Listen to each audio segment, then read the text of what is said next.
पिता और पुत्र और पवित्र आत्मा के नाम पर आमीन। जय यीशु की क्रिस में प्यारे भाई और बहनों, बाइबल अध्ययन के इस श्रृंखला के इस एपिसोड में आप लोगों का हार्दिक स्वागत है। संत मरकुस के अनुसार पवित्र सुसमाचार अध्याय 15 पद संख्याएं 16 से 17 तक। इसके बाद सैनिकों ने ईसा को राज्यपाल के भवन के अंदर ले जाकर उनके पास सारी पलटन एकत्र कर ली। उन्होंने ईसा को लाल चोगा पहनाया और कांटों का मुकुट गूंथ कर उनके सिर पर रख दिया। पद संख्या 18। तब वे यह कहते हुए उनका अभिवादन करने लगे, यहूदियों के राजा प्रणाम।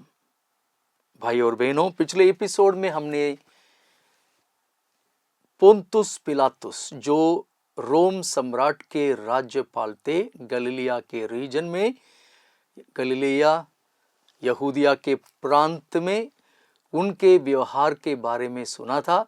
और मैंने आप लोगों को यह कहा कि वह एक क्राउड प्लीजर थे, यानी लोगों की खुश करने वाले एक व्यक्ति था। उन्होंने ये नहीं देखा कि प्रभु यीशु क्रिस्त पर कोई क्रिमिनल केस नहीं है, उन्होंने कोई क्रिमिनल काम नहीं किया है। यह सिर्फ महायाजक, शास्त्री और फरीसी और उनके जेलसी के द्वेष भावना के कारण ही यह सब हुआ। उसको वह समझ नहीं पाए।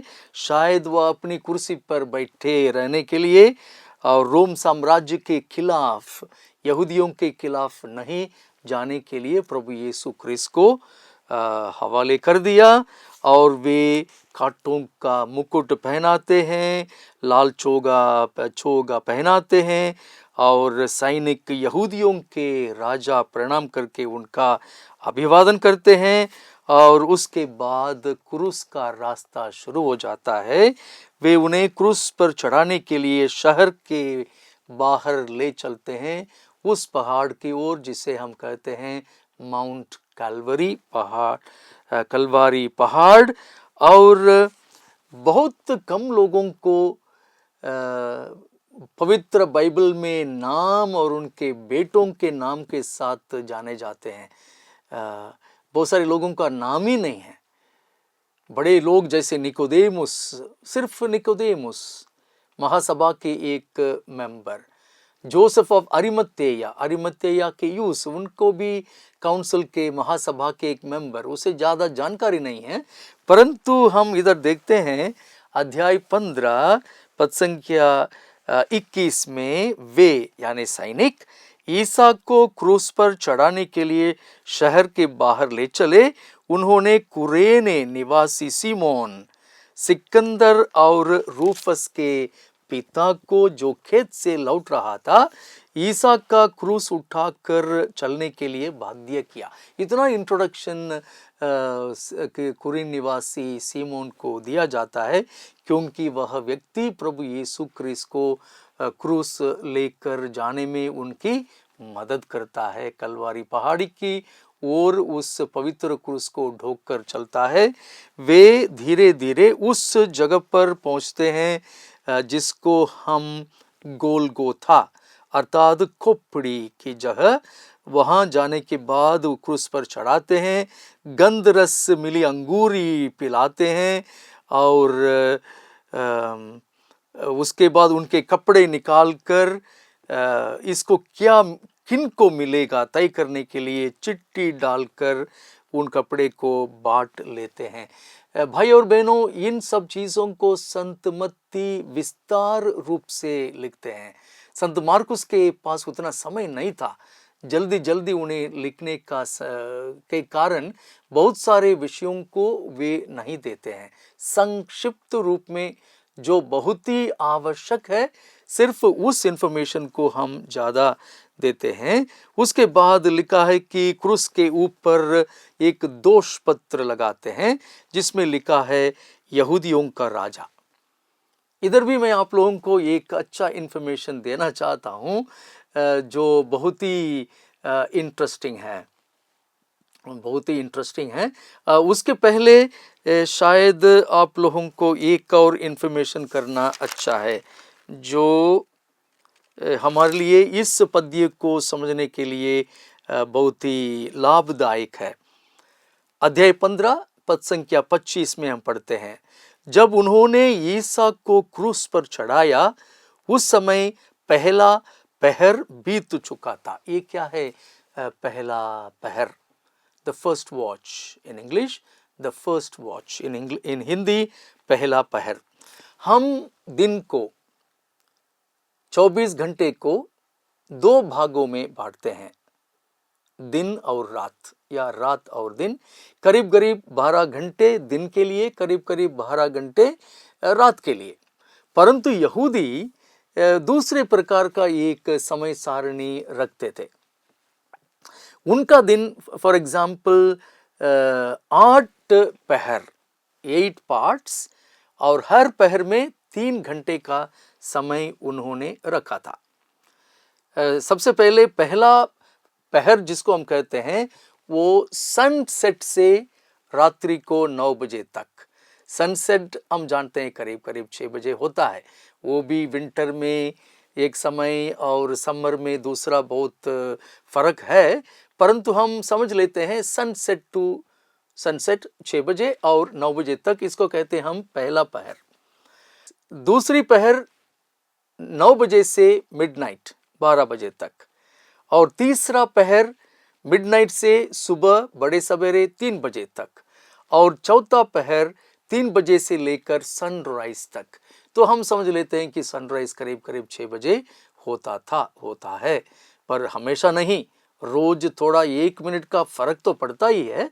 परंतु ये यहूदियों का मानना, यानी द नाइट, रात्रि 12 घंटे को हम 4 पहर से डिवाइड करते हैं। ठीक उसी प्रकार दिन को भी the day begins with sunrise करीब 6 बजे, और उसके बाद पहला पहर 6 बजे से 9 बजे, दूसरा पहर 9 बजे से 12 बजे नून, और नून से तीसरा पहर 3 बजे।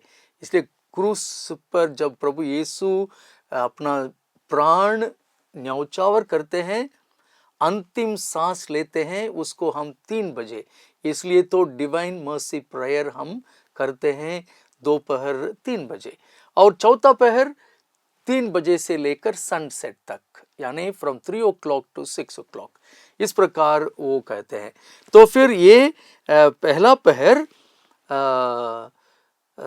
पहर जिसको अंग्रेजी में लिखा है 9 o'clock, पहला पहर नहीं लिखे हैं परंतु 9 o'clock, यानी 9 o'clock जो मार्कुस के अनुसार सुसमाचार में हम देखते हैं 15 अध्याय पद संख्या 25 में, उसको करीब हम 3 बजे दोपहर बोल सकते हैं।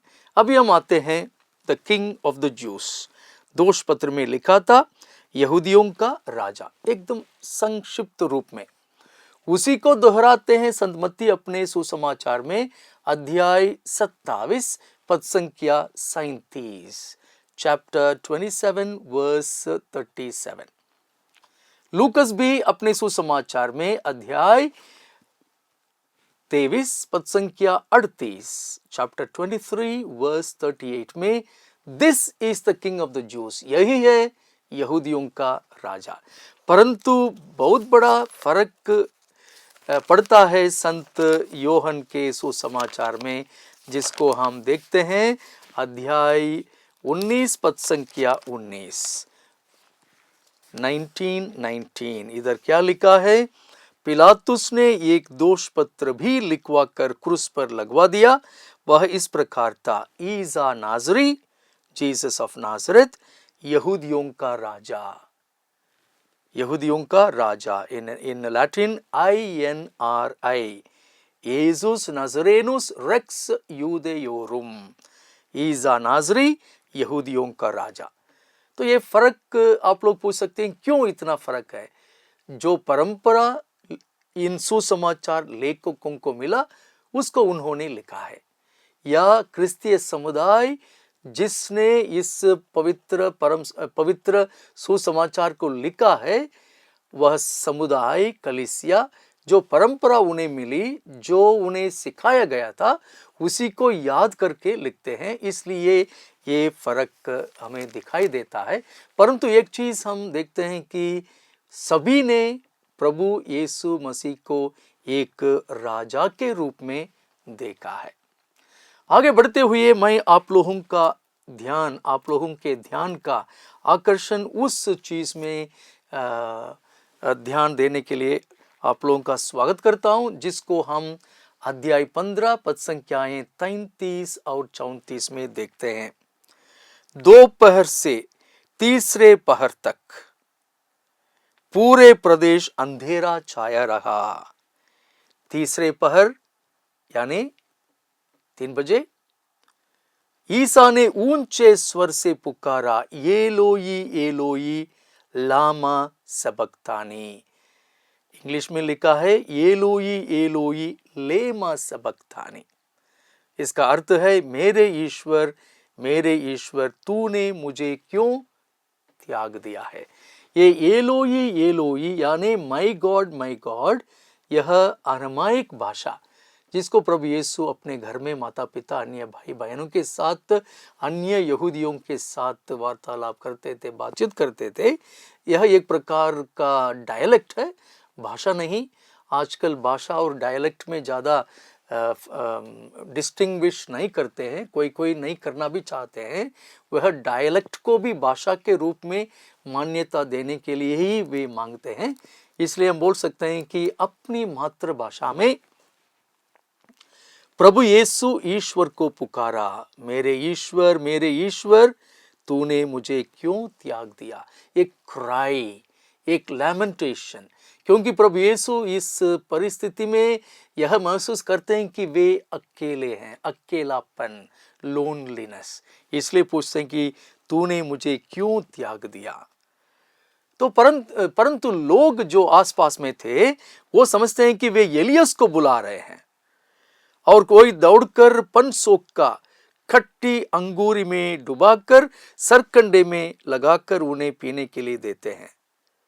रहने दो, देखते हैं एलियस उन्हें उतारने के लिए आता है कि नहीं। ये आपस में लोग जो वहां खड़े थे वो बातचीत करते हैं। परंतु हम जानते हैं अध्याय 15 पद संख्या 37 में जैसे लिखा है, तब ईसा ने ऊंचे स्वर से पुकार कर प्राण त्याग दिए।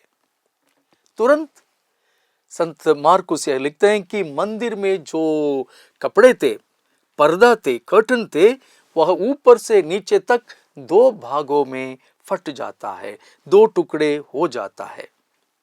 क्यों? अभी तक ईश्वर और लोगों के बीच में जो कर्टन था, पर्दा था, प्रभु यीशु क्रिस्त के मृत्यु के साथ, उनकी मृत्यु के साथ, जिसमें पाप की क्षमा सारी दुनिया को मिलती है, उसी के साथ जो पर्दा है वह बिल्कुल नहीं है, हट जाता है। यानी प्रभु यीशु क्रिस्त अपनी मृत्यु द्वारा ईश्वर और लोगों के बीच में मेल मिलाप करते हैं। मेल मिलाप का यह पुण्य घटना प्रभु यीशु क्रिस्त की मृत्यु के साथ होती है।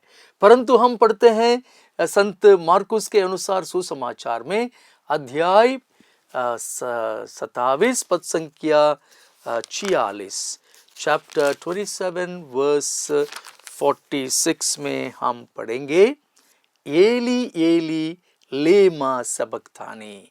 इसका अर्थ है, मेरे ईश्वर तूने मुझे क्यों त्याग दिया है। ये एली एली अरमाइक नहीं परंतु इब्रानी, हिब्रू लैंग्वेज, क्योंकि मती को जो परंपरा मिली थी उसके अनुसार उन्होंने इस प्रकार लिख दिया, परंतु अर्थ तो एक ही है, एली एली माय गॉड लेमा सबक्तानी, आपने मुझे क्यों त्याग दिया, अकेले छोड़ दिया। मैं अकेलापन का, अंधेरे का अनुभव कर रहा हूँ। फिर से वे लोग जो बोलते हैं एलियस को बुला रहा है, खट्टी अंगूरी पिलाना, वह सब होता है। उसके बाद प्रभु यीशु मर जाते हैं, अपने प्राण गवा देते हैं, न्यौछावर कर देते हैं। आगे मैं आप लोगों को बताऊंगा अध्याय 15 पद संख्या 38, जहां लिखा है, मंदिर का पर्दा ऊपर से नीचे तक फटकर 2 टुकड़े हो गया। शतपति ईसा के सामने खड़ा था। वह उन्हें इस प्रकार प्राण त्यागते देखकर बोल उठा, निश्चय ही यह मनुष्य ईश्वर का पुत्र था। सब लोगों ने करीब करीब प्रभु यीशु को एक मनुष्य के रूप में देखा। नौकरानी के सामने संत पेतरुस भी देखा, इस मनुष्य को मैं नहीं जानता हूं, परंतु ये शतपति एक रोमन थे, गैर यहूदी थे, एक जेंटाइल थे। वह विश्वास की घोषणा करते हुए कहते हैं कि सचमुच निश्चय ही यह मनुष्य ईश्वर का पुत्र था। मैंने आप लोगों को याद दिलाया, अध्याय 4 पद संख्या 41 में समुद्र में जब आंधी तूफान को प्रभु यीशु ने बंद किया था, उस समय शिष्यों ने पूछा था, यह कौन है? आखिर समुद्र और आंधी तूफान भी इनके अधीन, इनकी बात सुनते हैं। अध्याय 8 पद संख्या 29 में संत पेतरुस शिष्य और यहूदियों का प्रतिनिधित्व करते हुए कहते हैं, यह ईश्वर का पुत्र है, मसीहा है। और आज हम सुनते हैं पद संख्या 39 में खुद शतपति सारी दुनिया की ओर प्रतिनिधित्व करते हुए गैर यहूदियों के समाज की प्रतिनिधित्व करते हुए जेंटाइल्स की ओर से कहते हैं कि निश्चय ही यह मनुष्य ईश्वर का पुत्र था। भाई और बहनों, मंदिर में वो कपड़ा 2 टुकड़े, जब उसके बारे में मैंने बताया था, आप लोगों को यह नहीं बताया कि जिस जगह पर्दे के पीछे था उसको हम होली, द होली ऑफ होलीस यानी द सैंक्टुम सैंक्टोरुम गर्भगृह कहते हैं, जिसमें महायाजक सिर्फ साल में एक ही दिन, एक ही बार अंदर जाते थे। वह था द डे ऑफ अटोनमेंट, पाप क्षमा का दिन। उस समय पहले गए थे आरती उतारने या धूप चढ़ाने, उसके बाद 2 बार घुसे थे। पहली बार जो बैल का खून था उसको छिड़कने के लिए, अपने पापों की क्षमा के लिए। उसके बाद बकरी का खून लेते हुए वहां छिड़कने जाते थे, लोगों की, सारी जनता की ओर से पाप की क्षमा मांगने के लिए। यह दिन को हम कहते हैं atonement, the day of atonement, और इब्रानी भाषा में योम किपुर। और हम जानते हैं इस दिन के बाद वे नहीं जाएंगे उधर, क्योंकि उनको पाप की क्षमा मिल जाएगी। परंतु प्रभु यीशु ने बैल का खून से नहीं, बकरा बकरी की खून से नहीं, परंतु अपने खून के द्वारा, अपने खून को, पवित्र रक्त को, पवित्र आध्यात्मिक पेय के द्वारा हमारे पापों की प्रायश्चित के लिए, क्षमा के लिए उन्होंने खून बहाया। कितनी बड़ी बात है, कितनी महान सैक्रिफाइस, महान बलिदान है। इस बलिदान को ही हम हर दिन मिसा बलिदान में याद करते हैं। भाई और बहनों, ईश्वर को धन्यवाद दें प्रभु यीशु ख्रिस्त की उस पवित्र मरण के लिए, मृत्यु के लिए, जिसके द्वारा हमें पाप की क्षमा मिली है। बाइबल खोलिए, पढ़ते रहिए, मन चिंतन करिए, प्रार्थना करिए। अगर कोई संदेह, डाउट हो तो ज़रूर कमेंट्स में लिखिए। पिता और पुत्र और पवित्र आत्मा के नाम पर आमीन। जय यीशु की।